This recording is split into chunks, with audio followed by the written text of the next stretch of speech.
प्रकृति माने कुदरत। प्रकृति मीन्स नेचर, कुदरत।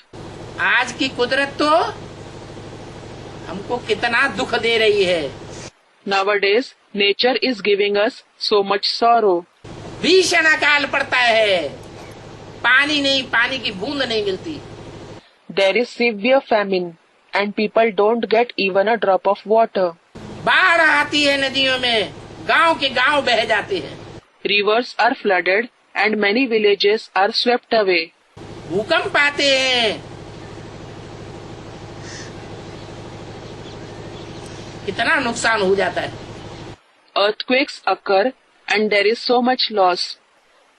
अभी 10 साल पहले गुजरात में भूकंप आया था। 10 years ago, an earthquake occurred in Gujarat पूरा भुज का भुज, गांव का गांव पूरा उजड़ गया। and the whole village of Bhuj was destroyed. ये तो छोटे छोटे छुटपुट हो रहे हैं प्रकृति के प्रकोप।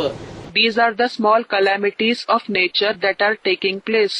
अभी जब एटम बम फटेंगे मनुष्यों की बुद्धि खराब होगी। Now when the atom bombs explode and the intellect of the human beings will be spoiled, ये एटम बम फोड़ने लग पड़ेंगे, they will start exploding these atom bombs. तब पृथ्वी का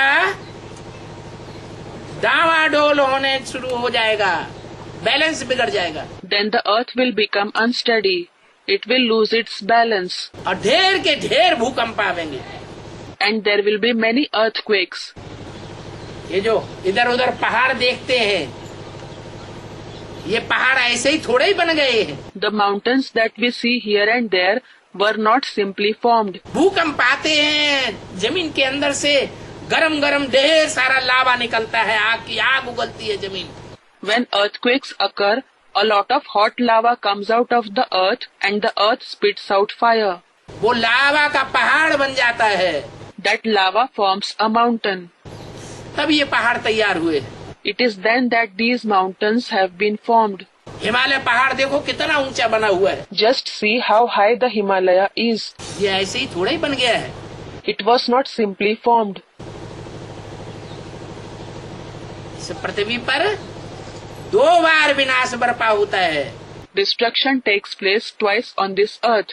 सतयुग त्रेता जब पूरा होता है, सुख की दुनिया पूरी होती है। When the golden and silver ages are complete, when the world of happiness is complete, स्वर्ग की दुनिया जब खलास होती है, when the world of heaven ends, Narayan का राज्य और राम का राज्य खलास होता है, when the kingdom of Narayan and Ram ends, तो त्रेता के अंत में आधा विनाश होता है दुनिया का। then the semi-destruction of the world takes place at the end of the silver age. उस आध विनाश में ये जो अभी पहाड़ देख रहे हैं इधर उधर, हिमालय पहाड़ से लेकर के छोटे मोटे पहाड़, ये सब भूकंप से बने थे। In that semi-destruction, all the mountains that you see here and there now, from the Himalayas to the other big and small mountains, all of them were formed because of earthquakes. फिर द्वापर कलयुग है दुख की दुनिया। The copper and the iron ages are a world of sorrow. कलयुग के अंत में जो महाविनाश होगा, वो संपूर्ण विनाश होगा। The great destruction that will take place at the end of the iron age will be the complete destruction. पृथ्वी चारों ओर आग उगलेगी, भूकंप लाएगी। The earth will spit out fire in all the 4 directions and will cause earthquakes to occur. दुनिया का वातावरण बहुत गर्म हो जाएगा। The atmosphere of the world will become very hot. पृथ्वी के उत्तर की तरफ और दक्षिण की ओर जो मीलों ऊंचे बर्फ के पहाड़ हैं, वो सब पिघल करके समंदर में आ जाएंगे।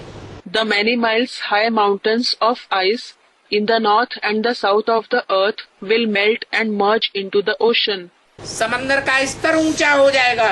The level of the ocean will rise high. ये बम्बई मद्रास सब डूब जाएंगे इस समंदर के किनारे।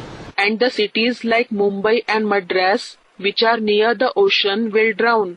ये पहले भी नहीं थे। These cities did not exist earlier. ये अमेरिका, ये ऑस्ट्रेलिया पहले भी नहीं थे। This America and Australia did not exist earlier either. आज से 500 साल पहले मनुष्यों की बुद्धि में भी अमेरिका का नाम नहीं था। 500 years ago, there wasn't even the name of America in the intellect of the people. आज से 300 साल पहले मनुष्यों की बुद्धि में, मन में भी नहीं था कि ऑस्ट्रेलिया नाम का भी कोई महाद्वीप होता है। 300 years ago, it wasn't even in the intellect of the people that there is a continent called Australia either. ये सब खलास हो जाएंगे। All these continents will be destroyed. Hindu, मुस्लिम, सिख, ईसाई ये सब खत्म हो जाएंगे। Hindus, Muslims, Sikhs and Christians, all of them will be destroyed.